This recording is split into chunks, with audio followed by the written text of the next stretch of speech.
Use the code Clydesdale to get 20% off at checkout at c4energy.com. On Clydesdale Media, where we bring you the widest array of content here on our YouTube channel. Make sure you like and subscribe to the channel. Hit that notifier so you're first to know when new episodes are available.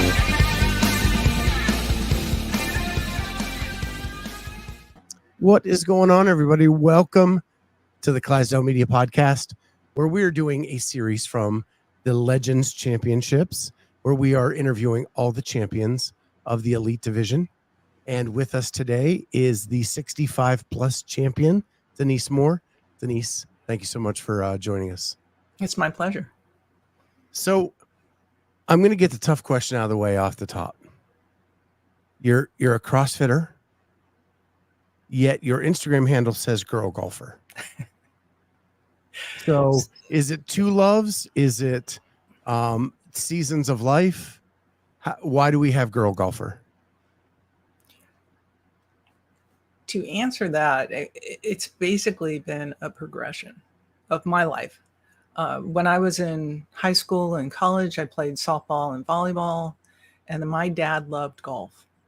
And I wanted to, play with him, and I was never very good. But then at some point, like at the age of 28, I said, you know what, I'm going to take this. I'm going to try to be good at it. I wanted to be a professional, but that wasn't really in the cards. But I played on the mini tour in California back in the early 90s. I took 3 months off my work and actually went out and played for it was called the Players West Tour in California. I tried to find, in preparing for this, I tried to find any information on that, and I couldn't online because I guess it was so old. But so I took one summer off, and I played, excuse the cat. I played in for 3 months as an amateur, and I didn't do very well. And so I said, you know what, that's okay. But I still love the game. So I just wasn't very competitive on the course. And so I said, all right, fine. I'll just go and play for fun. And then as I was playing, I was walking and carrying all the time. And I said, well, I'm going to then try to run more to help me with my legs to try, carry and play golf better, because it was all on trying to be a better golfer. And so I've run a few half marathons, about like 20, 25 half marathons and 2 marathons. And I thought that was going to help me. But then what happened was the golf kind of went on the sideline. But I had already created my Instagram account, and that's why it was Girl Golfer. And so I was still running, and then one of my running friends, her daughter opened up a new gym called CrossFit in 2010. And her boyfriend at the time, Vanessa Chanez and Matt Alarege, opened up this gym called Resolution CrossFit. And I said, well, maybe that'll help me with my running, because golf was like way in the back. And so just to kind of clear up everything, you golfed and then you ran to help your golf. Uh-huh. Then you found this thing CrossFit and you thought maybe that'll help my running. Uh-huh. So it's just layering on top. You're creating the onion. Yes, because I thought, well, this is fun. And then I was like going to CrossFit maybe twice a week. Well, you can't really go to CrossFit twice a week because you are sore as can be. So I just got more and more into it, and I thought, wow, this is really cool. You can lift heavy stuff, which I've never done really in my entire life. Being 65, you and a woman, you weren't allowed to go in the weight room in high school or in college. You were looked at as, oh, well, you can't lift heavy weights. So when I got to doing that in CrossFit, Resolution CrossFit, it was like, this is amazing. And so that became my passion. And so I still golf. There's still, I go out with my husband and we play.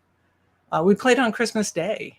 It was wonderful. We got 18 holes in 4 hours and 20 minutes. So that was pretty cool. And I'm a better golfer now than I was way back when I tried. So I went through your Instagram and I did find this shot of your swing, and no joke, it's one of the best swings I've ever seen. Like you know what you're doing out there on the course. That was a day that I went with my gym buddy, my bestie, my best friend at Resolution CrossFit, Cindy Hinkle. She's a games athlete also, but her daughter wanted to play golf and is playing golf. And so I thought, well, let's just go out and hit a few balls. And it was fun. So yeah, your swing is sweet. I wish I had that swing. Thank you. I don't even, I look at that swing and I go, that looked a little weak. Like golf is such timing, because the harder you swing, the more terrible it is. So it's all about timing.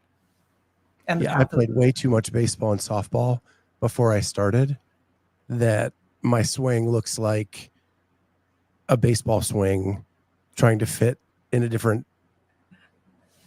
plane.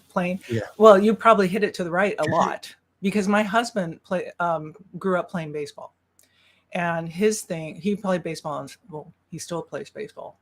He's 63 and still plays baseball. He just played out in the desert this 2 weekends ago, or last weekend, and he pitched, but and his arm didn't fall off, although he thought it was going to.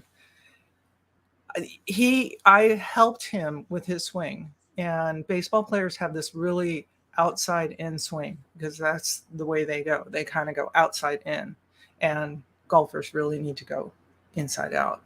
So you get a little draw that way, but it's fun. Yeah, I have a lot of draw that way, but yeah, we'll move on. Okay. So it sounds like your entire life you've wanted to do something to keep you active, whether it be golf, softball, whatever that might be. When you found CrossFit, like the same thing was for me, because I played football, baseball, threw in track, and swam. And then when I left all of that, there was nothing to fill the hole. Other than like we'd try golf, we tried softball, different things like that. But man, when I found CrossFit, it was like a new lease on life. Mm-hmm. It really is. Did you find the same thing? Absolutely. I found my home. The gym started out as a very small gym, and I was like one of the first few people at the gym in 2010. They affiliated in 2009 and opened the doors in 2010. And I started coming spring of 2010. And then I just went more and more, and it was just everything. You'd walk to the gym and you're like, all right, what are we doing today? This is going to be fun. Can I do it? Challenge myself. When I first started, I could not jump on a box. You know how they have those huge tires that they would flip? Well, they had one of those tractor tires, and they said, you can jump on that, which is, I don't know, 18 inches, 15 inches, something very small. And I was like, I couldn't do it. I really couldn't. And it was so scary the first time I did it. And I thought I was going to fall over flat on my face. But those challenges, every time I beat one of those challenges that I put in front of myself and they helped me put in front of me, it was a win. It was like every month I'd have some kind of win. And it just builds your confidence just in life. And you'd walk around and go, I did that this morning. So what I found, so I met you at Legends during check-in. Yes. And I did a quick little interview with you. And I think Cindy too, right? Yes, Cindy. Yeah. And so I asked you what you were most excited about, and you were like, lifting heavy weights, lifting heavy weights. And you had mentioned that, like, when you were younger, that was forbidden for you. Mhm. And now you get to do it freely as much as you want. So what does that mean to you to be able, like, what kind of power does that give you that you get to do that now? Gosh, that's a really tough question, because it's just an overall feeling of knowing that I can survive. I lift heavy weights, that's great. But also, when I walk down the street, if something happens to me, I can survive that. I can push that person out of the way because I can clean and jerk. Or I can run because I run and box jump and all that stuff. So I can survive. We're training ourselves for real life of what's happening. And you see what's happening out there. It's, from my perspective, being a 65-year-old, I sometimes get scared about some of the silly things that are happening. And when I grew up, it wasn't really that way. You weren't scared to walk down the street. My parents would send us out, go. When the street lights come on, you come home. You can't do that now. So it kind of helps me prepare for real life. Oh, or move a couch. I got to vacuum. I got to move that couch. Well, no one's around. Oh, I'll do it myself. It's all right. And it's a sleeper couch. So Good on more, you. yeah. Sleeper couches are not an easy move. No, especially if there's 20 cat toys in there. You got to find out the cat toys first.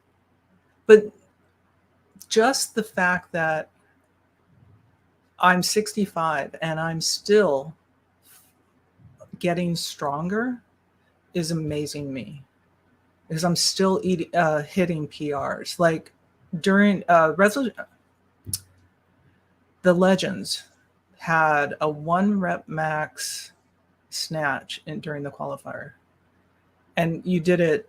It was a workout where you did 1 rep, you did a Metcon, and then you did another 1 rep. And I thought, well, this is going to be interesting, because I've never snatched more than 105 pounds. And you got my cough. And during the qualifier, I snatched 110 pounds in a squat. And that, I was 64 at the time, because I just turned 65 in October. But still, that's the most I've ever snatched my entire life. And I'm in my mid 60s. That's so cool. So cool. And Legends gave you the opportunity to 1 rep max both. So my question to you is, what is your favorite of the two? Right now it's the snatch, even though it's less weight. It's a very technical lift, and I find it much easier to snatch than I do to jerk. The clean is easy. Like I can clean 161 pounds, but I can't jerk that. My jerk is 137, something like that. And then beginning of last year, when I knew that I was turning 65 last year, the USAW allows you to lift at 65 years old if you're turning 65 in that calendar. And so I said to my coach, Matt Reggae is my coach, besides the gym owner. I'd like to see what it's like to go to an actual weightlifting competition.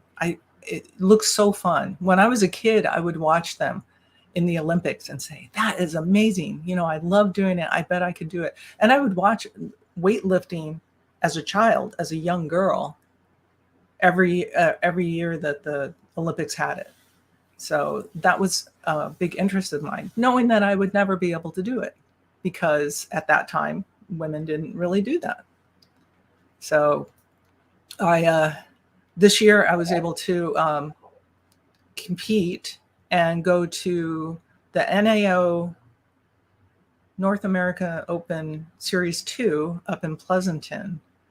And I was able to lift 100 kilos total. That was my total. And then I wasn't able to go to the finals because the finals were the same weekend as Legends. So I had to choose between Legends and weightlifting.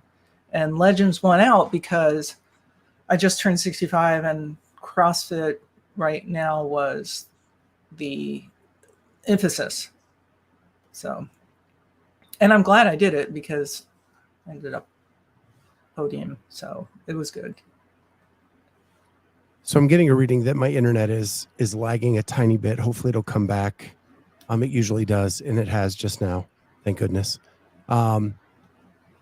What I find fascinating is you say that you can clean 161, but you can't jerk it, but you can 137.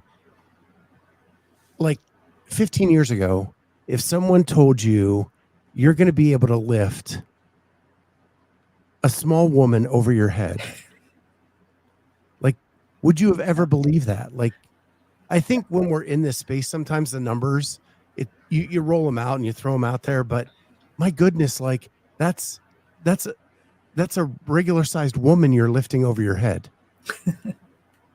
I guess so. About that'd be Cindy. Yeah. So like sometimes you just have to take a step back and say, and compare it to something in real life to show what amazing things we do, especially at 65. My goodness, Denise. I don't know that you know that I had breast cancer. I did not.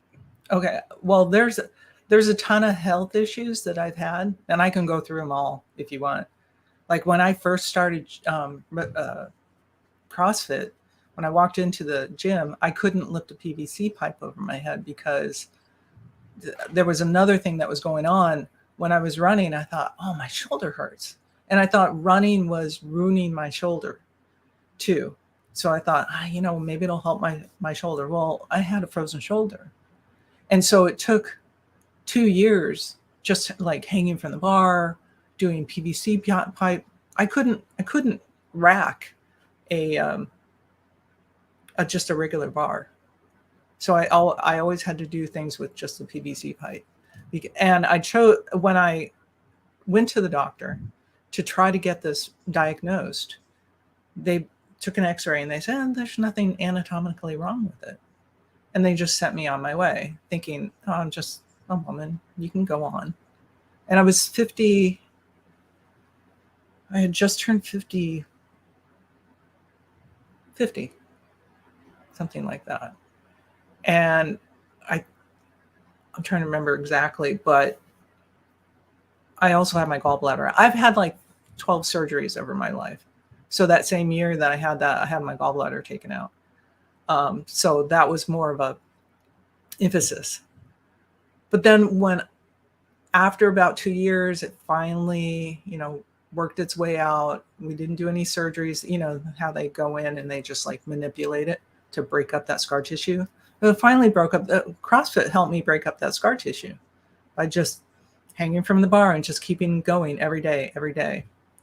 And then in 2013, I did my first open. So this will be my 13th open. That was the same year I did my first open. Let's see. I have a cheat sheet because I've had so many things happen that so I did my first open and I thought, well, this is fun, but they didn't really have anything for masters. So it was kind of like down. And then when I turned 55, right before the open, before I turned 55, I said, you know what? When I turn 55, all the weights go down and I'm going to try to make it to the next level. Meaning like the qualifier for the next level. And 2013 is when I turned 55. And November 1st, 2013, I was diagnosed with breast cancer. And my sister was diagnosed 6 months before I was. And then my mother died from breast cancer when she was 58. And so when they finally did the biopsy on the breast cancer and they said it was very, very fast growing, I had no choice but to do a double mastectomy. And even though I only had breast cancer on one side, I said, with family history, we need to take both. And did that in December 10th, 2013. And then I did it with Reconstruction, which I wish I hadn't done, because 2 years after having the implants in, my kidneys started to have bad numbers. Like the protein was not, my bun numbers were very high. So I eventually had them taken out, but I was just feeling like they were killing me. So it's so funny you say that, because I've had friends that went through the same experience. Yeah. Where they got the implants, got very, very sick, and couldn't really explain what was going on, took them out, and all of a sudden everything got better. The doctors aren't telling us anything either. Like I went back to the same, well, that's part of I had, well, I have one fun thing to share with you, and we'll get back into the serious piece. LDY 2742. I love it. I loved it. It has to be the first time I've ever heard one of your guests say they love heavy weights. Yay. And thank you for the donation. Truly appreciate that. So you had the reconstruction, you start getting even sicker almost. Well, fortunately, they caught my cancer very early. So I didn't have to do, and it was ER/PR negative. So I didn't have to have any kind of tamoxifen. I didn't have to have chemotherapy. I didn't have to have radiation, because when they caught it, it was what they considered DCIS, which is still in its structure. So I hadn't broken out of the structure. So they did an excisional biopsy on the one side. They said, well, we think we got it, but with your history, we probably should just go ahead. And because that's with the excisional biopsy is how they determine what kind of cancer it was. And that's when they said it was fast growing. And that determined the reason to take both breasts. And reconstruction was, back to my mother, what makes you a woman, breast. I was still back in that, understanding, well, if I'm flat chested, I'm going to be called a guy and all that stuff. I didn't want that. But when the surgeon put the implants in, he, for some reason, thought I was like a triple D. So they became these really big ones that I would have never had, because I was never that big. And so, but I do have to say that I actually did the open that next year. So 3 months after having the surgery, the mastectomy, and during having the implants, they build a cavity so that you don't get the implants right away. You have to actually create a pocket before you can actually have the real implants put in. And so during that time, I actually did the open, and I made the online qualifier for the masters. I made the top 200. I didn't make the top 20 at the time, but I did make the top 200. And I did that almost every year except for 2016. I made the online qualifier. It's cool that you're sharing all this, because when I looked at your career, it took you a while from the time you started CrossFit to the time you became elite. Mm-hmm. Right. And now I know why. Like this was a journey. Yeah. Because not only after, I was running all the time before that, and then I kind of just basically stopped running. I did do the Disneyland half marathon because I was a legacy runner. I ran that from the very beginning. I said, well, I'll just keep on doing it until the very, very last year I did it was the next year they had the very last year. So I missed 1 year. But during this time, I kind of gave up. Having the implants made me feel crappy. And I gained so much weight that I got to 2016, I was 186 pounds, which doesn't sound, I'm 5'7.5", but I was rather large. There's a video in there of me doing a snatch on Instagram at that like weight. And then you see subsequent, and that was only, I think, 90 pounds. And then the next two videos in that post is 106 pounds and the 110 pounds during the qualifier. So I kind of gave up. The year 2016 is when I didn't make the online qualifier because I was just out of shape. I couldn't do anything. And then I said to my coach at the time, who was Vanessa, I said, I'm done. I need to clean up my diet. I need to really go for it. And that pretty much started my journey. I said I wanted to be able to do something when I turned 60. I want to try to make it to games. And I ended up when I turned 60 is when they cut the people down to 10 going to the games. And so I was 20th. I was like, well, I'm pretty used to disappointment. So I was like, all right, well, I'm going to have to try harder. And then ended up when they opened up to 20 again in 2021, which was kind of end of COVID, I was able to make it into the games at 19th. And when I was at the games, I came out 8th. So that to me is a reason why 10 people at the games isn't enough. You need to have more people. You need to, because I'm an example. I came in 19th into the games and ended up at 8th. So you're reading my notes now, which just isn't fair.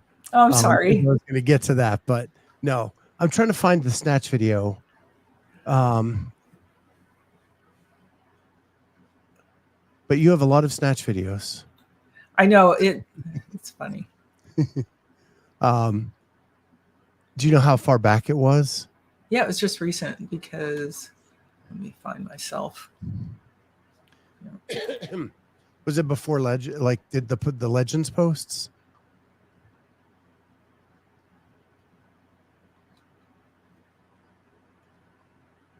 Okay, it is 4 posts back.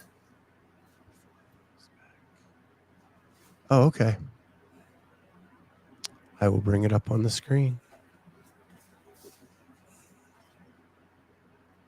So this one right here. Mm-hmm. So that was like 2016 is when I was like, all right, I'm through. I don't want to be that shape anymore. And that's 106 pounds. That's recent. This is last year. And that is the qualifier at 110 pounds.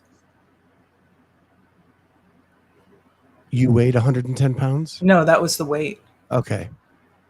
So, sometimes when you have extra weight on, the barbell feels lighter. But with what you were going through, that was not the case. No. There's a lot of things about having implants.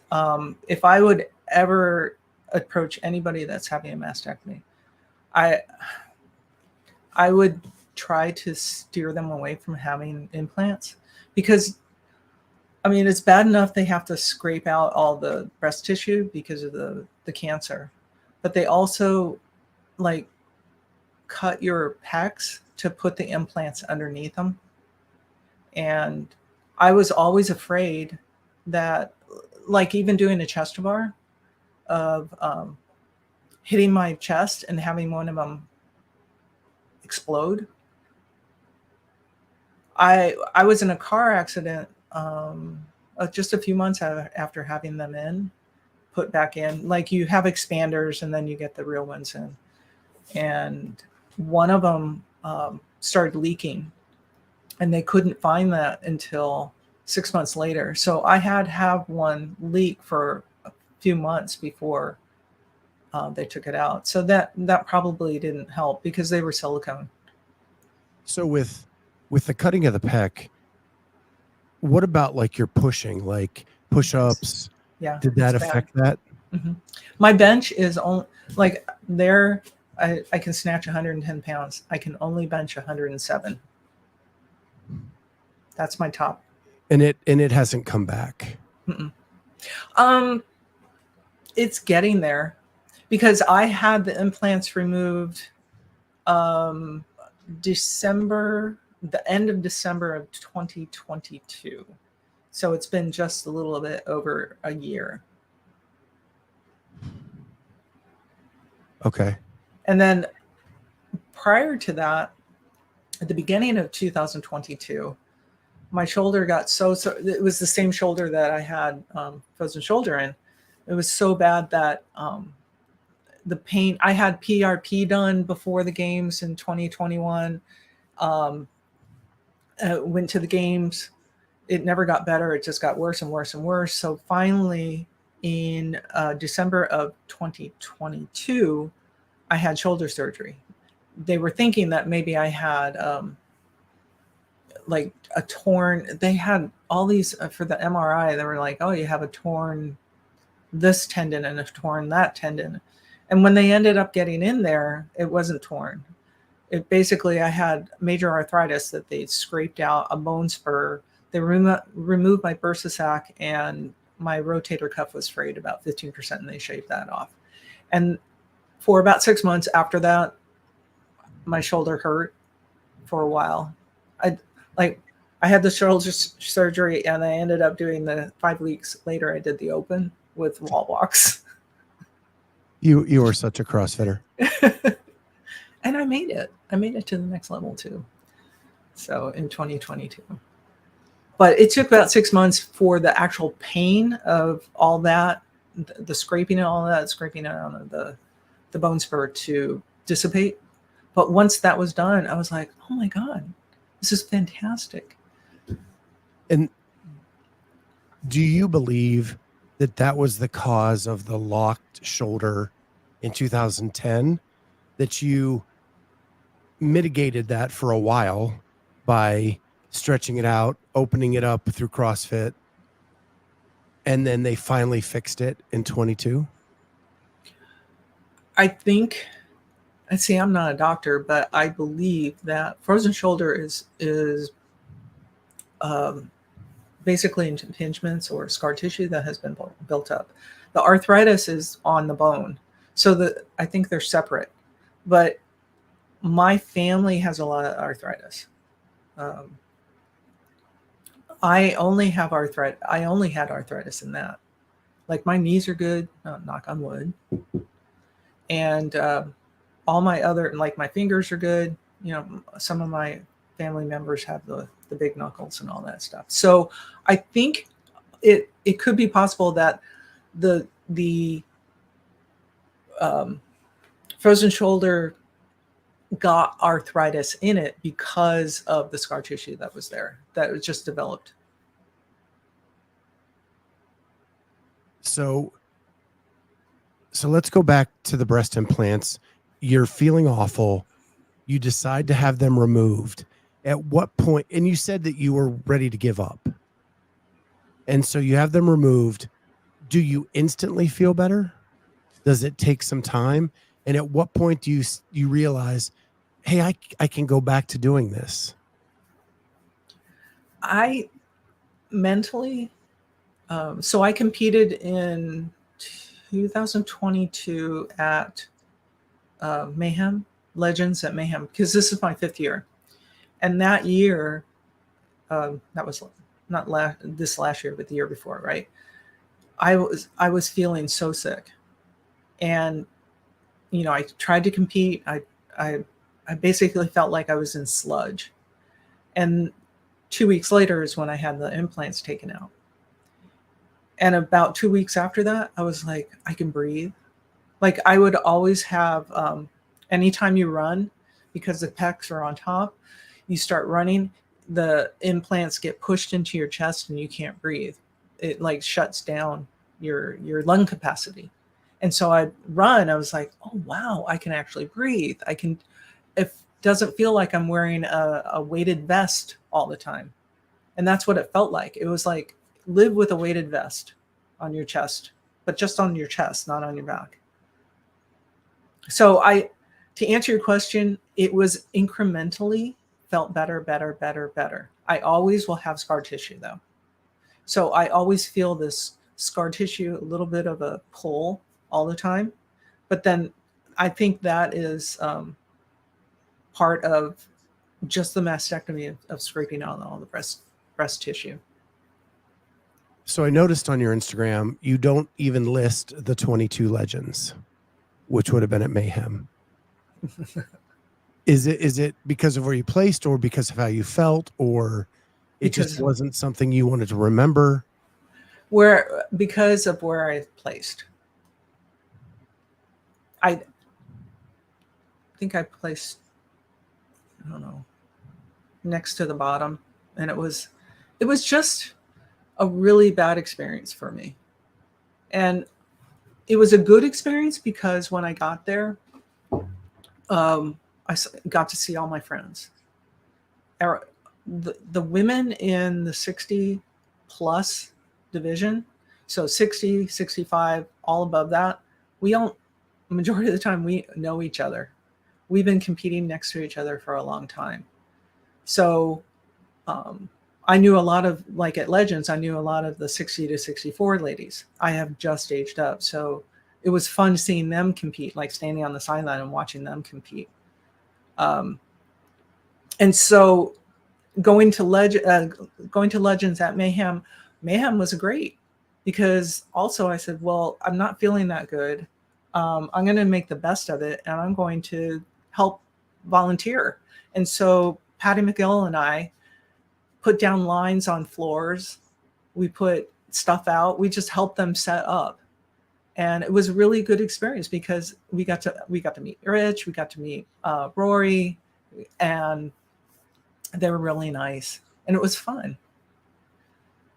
But then again, I competed and I crapped the bed. So,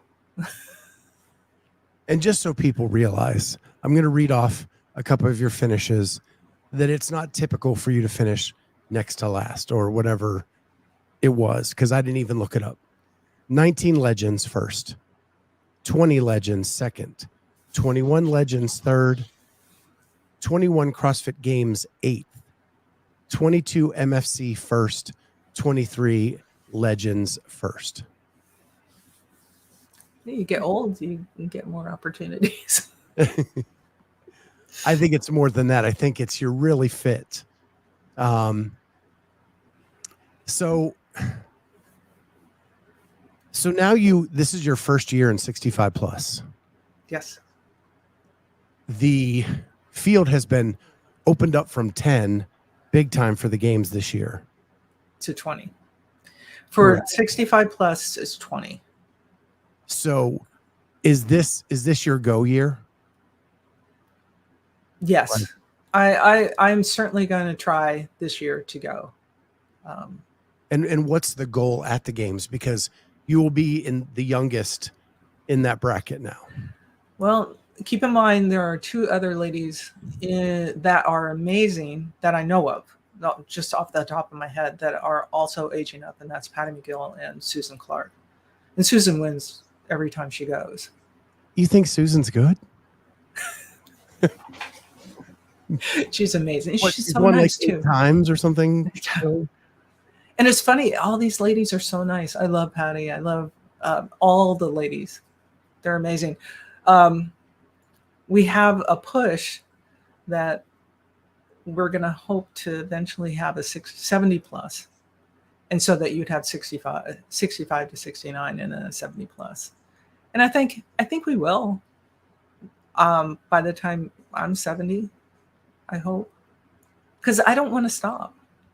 Yeah, do you know Lana Marcine? Oh, she's the one who told me that. She said, say hi. Yeah. She her push is just to get 5-year age brackets on the leaderboard so people know it's possible. Yeah. Like, let's just start there. And I love that. How much can that cost CrossFit to add 3 more age groups?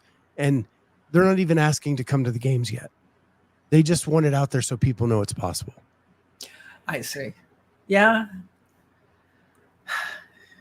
And then you get participation, and then you can prove that you should have a spot. I think it's really interesting because I think participation is it's like people want that. They want the ability to go, but then like even with the scale division for Legends, they had to actually backfill quite a lot. So Yeah, I talked to Joe or Bob about that. I think it was Bob, and he was like, everybody asks for it, and then nobody signed up or was willing to come. right. And what do you do as an event organizer in that situation? You have to run it economically enough to be able to at least pay for the event at the very minimum, right? And so that's tough. I don't know what the right answer is. I just know that the group of ladies in the 60 to 64 now and in the 65 plus, that I believe they're willing to continue to compete and do their best to travel around to do it. I know a lady that came from Chile 2 years ago. I think it was Chile. To compete at Legends in San Diego. So there are people out there that are willing, that love the sport so much they were willing to do it. But also as you get older, things come up. Like True. breast cancer, shoulder surgeries, all that stuff. It's a matter of trying to manage all those things, deaths, births, But retirements. Isn't that more prototypical of the average CrossFitter and more inspirational to what they're overcoming in everyday life? I think you overcoming breast cancer speaks to way more women than your 110-pound snatch. I was so lucky though. I was talking to someone the other day about, or why, someone say, why me? Why is this happening to me? About someone else. I was like, things happen. It's not that it happened to you. It's that how are you going to set yourself up to go through it, get through it, and end up on the other side in a better position. And understand things just happen. And good things or bad things happen to good people. And that happens. Well, I will tell you this. Good things happen to good people too, because when I was at Legends, like I can't even tell how old people are. Like I could not even, like if you'd have asked me what age group you were in, I would have said 50 to 54. Oh, you're so sweet. Like, and I'm not even joking. Like, and you're not an outlier. Like it's across the board. Yeah. Like everybody just looks 10 years younger. I think it's the diet too. Right. Honestly, we're doing a challenge right now through our gym, and so we've cleaned up our diets a little bit. It's like it's more about what you put in your mouth. And I was like, oh, my skin looks a lot better today. Yeah. It's like I've been on it 2 weeks. I'm like, oh, of course, you eat well, but I don't always eat well. So yeah, my wife and I are trying to be whole foods. Oh yeah, and you can tell the difference within 2 weeks. Absolutely. And that's why nutrition is the base of the CrossFit pyramid. Absolutely. And when that video in 2016, I believe I was 186 pounds at that point. I was like, oh, almost 40 pounds. But it took me a long time to lose that weight. Oh, Queenie. Yes, she says, you are amazing, Denise. So sweet. Thank So you. I know this was supposed to be about legends, but I am infatuated with your story. Thanks. You go through all of this stuff. You came off the top of the show talking about very in depth about the gym you found and started CrossFit in. How much does that gym mean to you? And where were they when you were going through all this? They were there. Well, first of all, how much that gym means to me is that it's my lifeline. Because when I was not allowed to do anything as my mastectomy, the first thing I did when I could drive, because I wasn't allowed to drive for a while, was drive to the gym. And I sat on a box and I watched people work out. I didn't do anything. I just sat there and sat there, get the energy of all those people working out. And it made me feel better just soaking in that energy. And our gym is so kind to each other. We have older people in our gym, like my age, and I'm thinking older, over 50. And they are they're the rocks of the gym. They show up. They give each other a hard time. Mostly the guys do.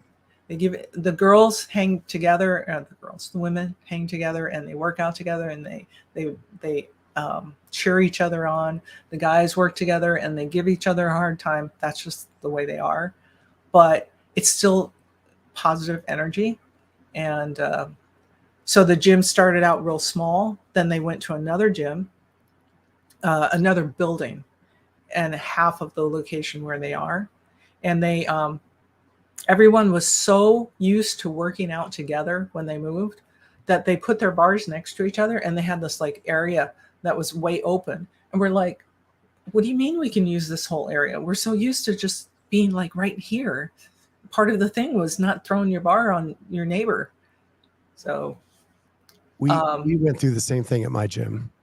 So when I started in 2011, we had 1,000 square foot gym that was shared with a volleyball center, and we had teeny tiny little spots. If we needed to double under, we had to go get a piece of plywood out back and bring in and jump on it to be able to double under. It was crazy. And then we got a new facility, and the same thing happened.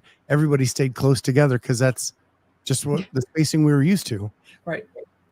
And you weren't used to that extra space. And I was like, all of a sudden, wow. And I wish I had the number of how many members are at Resolution CrossFit. I've been told, but they actually have 2 locations. Hey, Kathy. Piano gal, rocking it as usual.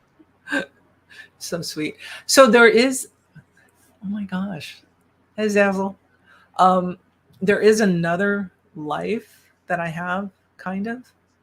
All these people are part of the cat rescue. So I would help Sarah Kitten Cuddle Room, and she would live stream her cats, mostly kittens, sometimes live births, on live stream, and for everyone to watch. And that process was to get people to come adopt the animals. And so I would help her carry cat litter because cat litter's heavy, and do all the heavy stuff, and also some of the tech stuff. So all of those people are part of my cat life. And cats are important to you? Yeah, I have 4. Cats are very important. So my Instagram basically is for cats and CrossFit and the squirrel, but that's new. The squirrel. I did not see the squirrel. So there's a highlight. If you look at the highlight, there's something called squirrel. Got it. So this year I put out a bird feeder for the cats, and the bird feeder started getting attacked by the squirrel. And so I gave the squirrel food. And then with the squirrel getting food, I put a camera up because I tried to figure out why the squirrel was stealing, how they were stealing the bowl. And I found out how they stole the bowl. So then I eventually set up an actual feeding station for the squirrel. So that's what that is. And it's just basically stories. It was kind of a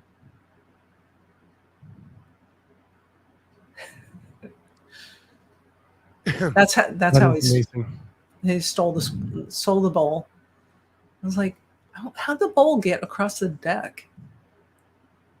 So there he is stealing the bowl. Well, I don't know if it's a girl or a boy.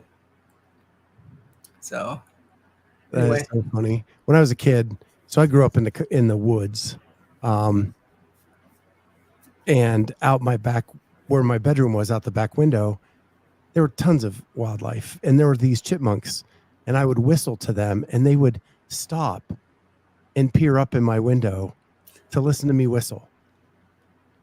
And my dad, who was not the best of hearing, would hear me whistling and go, "What the heck is he doing in there?" And this went on for like a couple weeks, and he came in and he goes, "What are you doing?" I'm like, "I'm whistling to my friends." And he looked out the window, and there's these like 4 chipmunks sitting outside listening to me whistle. That's amazing. I love it.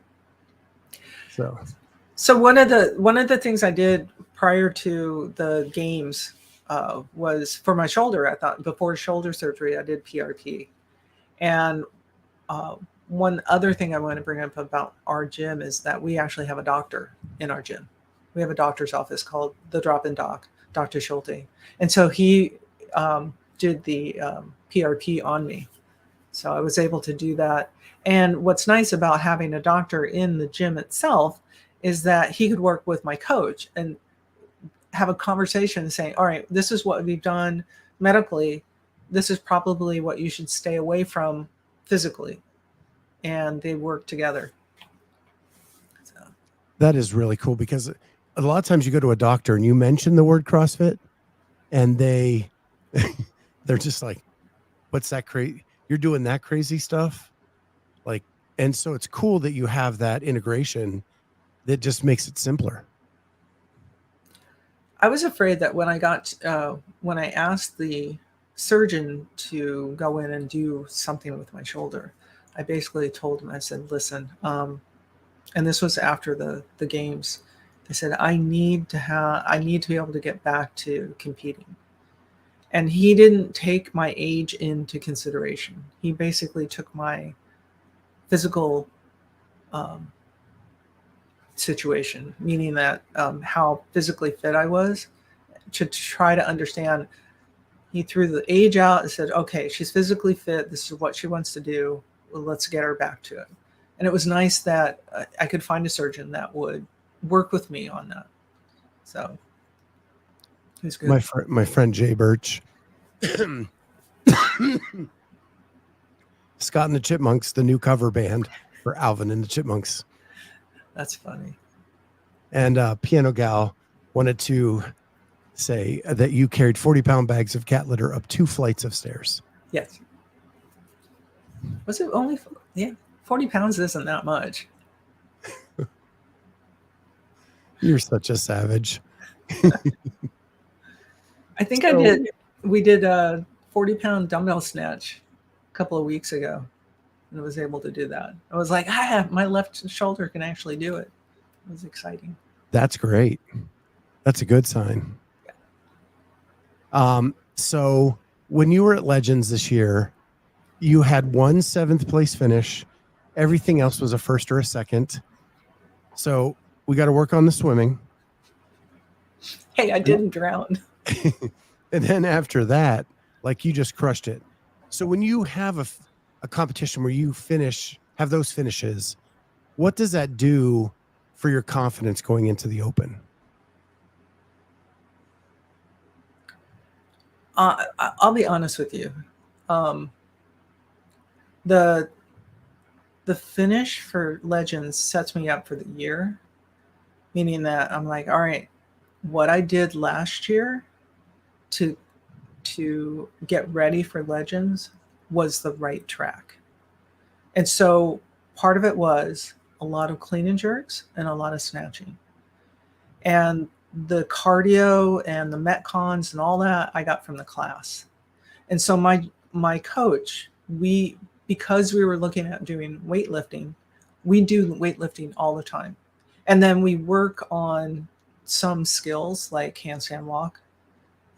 I can't handstand walk, but that gave me confidence that we're on the right track. That having the strength from the clean and jerk and the snatch just gives you such a great base for all the CrossFit movements. Being able to like do 10 unbroken pull-ups, because I don't do butterfly because of my shoulder, but 10 unbroken kipping pull-ups is amazing. But I couldn't do that consistently without doing all the clean and jerk and the snatch. I'm getting stronger with those two movements. Yeah, I don't do butterfly either, but it has nothing to do with my shoulder. I've tried it.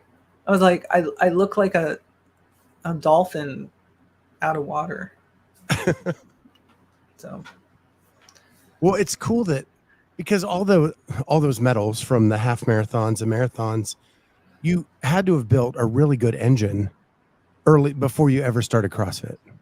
Yeah, but you actually lose it because that's a slow engine. That's basically you just go dum dum dum dum moving, where CrossFit's much different. You have bursts of energy, you do your 400 rarely, and then if you're doing a 5K, that's a fast run. That's not marathon, half marathon.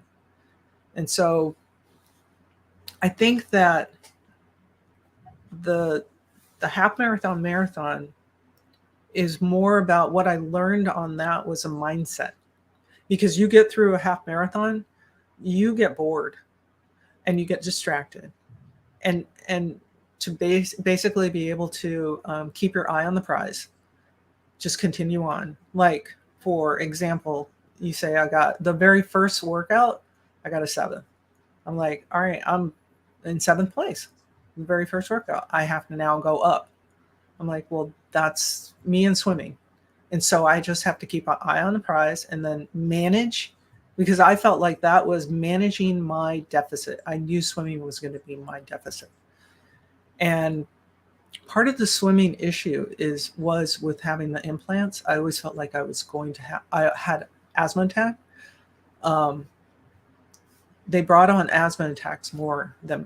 I haven't had very many asthma attacks since I've had them out.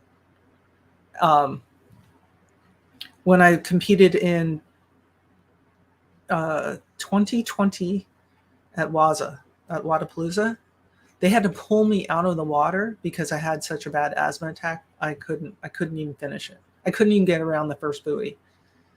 And then in 2021 at the games, that swim was, I had an asthma attack then too. It was, although I got out, I was the one with all the seaweed on her.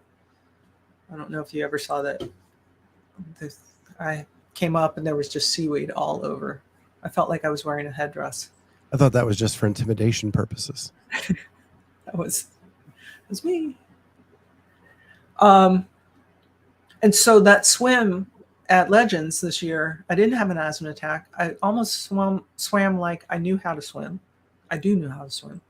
But because all those years with having the implants, I was always being pulled under and crushed. I couldn't breathe. And so that gave me hope. And then having the lift right after that, I was like, oh, I get to at least try to do something good, because I knew I was going to do well in the lift. And just manage my weights and say, go for what I think I need just enough to win. So I've 2 questions left for you. You've had great finishes with the implants. Now that they're out and you feel so much better, do you think your ceiling is a little bit higher than you thought 5 years ago?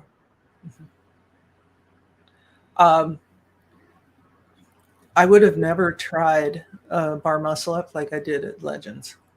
I was looking around, looking at some of the ladies. Like the 5th post on my Instagram is that first video. Is I would have never tried that with implants in. And everybody's saying, my coach was watching that on the video, and he goes, "Oh, you could have done it." And I'm like, I had one hand like pinned under me, but with the implants, I would have never done this. And I didn't get up, but that right there gives me hope. 65 years old. Killing it. That is almost. Oh my gosh. But you can see my one hand was like pinned under me, and I was like, eh. So I can't even remember what the last question was now. Oh, I'm so sorry. That's so good. Yeah, so I want to thank you so much for being on. This was an incredible story, incredible journey. We will definitely be staying in touch going through this season and watching how you do throughout all the qualifiers and see if you get your first bar muscle up. I don't know if they'll throw them in there. I have a feeling that the open, they'll have just the regular stuff, like double unders, wall walks. So I talked to Tony Tursky, and he won the 55 to 59 for men. Mm-hmm. And he said originally they weren't going to have bar muscle ups in the workout. It was going to be chest to bar for the older athletes. And they asked very enthusiastically, please let us show what we can do. Yes. At being around the sport for as long as you have, do you think that's a problem with the older athletes, that some of the event organizers are afraid to let you show what you can do? It's difficult, I believe, when they program a certain workout. And what the older people want to see is a workout that progresses. Meaning that you start out with regular pull-ups, chest to bar, and then if you can do it, bar muscle up. And the same thing goes with handstand walk. Let's get the basic done, and those people that can handstand walk, let them show it at the end. And I think that sometimes when they program a workout, they don't have the ability to do that progression. And so when they can, that's fantastic. When it's a higher skill set. It's almost like the old open programming before they added a scale division. So like in 2013, when you and I started, there was no scale division. And I spent, I don't know, remember the time, 8 minutes trying to get a chest to bar. Right? Like I remember that workout. I walked out of the gym crying. For me, it was opposite, because I got so close that it gave me all the juice I needed to come back and work on it the next week. If that makes sense. That's fantastic. I was so frustrated with that particular one that I was like, I wore myself out doing them beforehand so that when we went to the workout, I had nothing left. And that's what frustrated me. And so that was a great learning moment for me, going, know how much to warm up so that you have enough for the workout itself. But remember that open workout that started out with ring muscle ups? Yeah, see, that was a couple years later. And that's when everything changed, when they had the scale division and all of that. I almost don't like the scale division. I like the progression into a hard movement that you could try. Right. Like if for a handstand walk, it would be great if you start out with wall walks. Right. And the other thing is, if you can do that progression also with weights, whether it's snatch, you do 3 rounds of this weight and then 3 rounds of the next weight up, which they've done in the past. Yeah. But Yeah, they also put a time on it. Well, you remember the first ever workout we did in that open was burpees and snatches that increased in weight. Oh, And God. it started very light. Yeah. And then progressed pretty aggressively. Because at the time, for me, the second level, I was going to have to give everything I had to get it. Yeah. Are you signed up for the open? I mean, I will. I've signed up for every open since 13. Okay. I've already signed up. Are you a judge? I take the judges class. I have to. So I used to be a judge like at regionals, and I've judged Rogue and all of that. Since I've done the media stuff, I feel like a very big conflict of interest. Okay. So I have I have not judged since 2021. 2021 MFC 2022 MFC was my last event that I judged. I always take the judges course and help with judging on our Friday night lights. And also, Cindy and I have to judge each other for our the online qualifier for the Masters. Yeah, I thought about doing it for that because my co-host Jamie, like sometimes I go up and I film her and do stuff like that. So Jeffrey Birchfield says he has signed up for both. Perfect. And he's a great judge. He judges at Rogue, all those types of places. But that dude's so inspiring. He does a lot of garage workouts, and they're way harder than I want it to be. Well, thank you for doing both.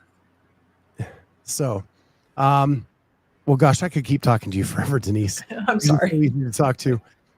Thank you so much for being on here.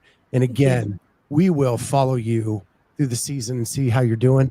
Check in with you, try to get you back on, and talk about kind of the format, how it's going, all of those things. And enjoy the rest of your day. And thank you so much for everything. It's been a lovely hour with you. Thank you, Scott. Oh, thank you.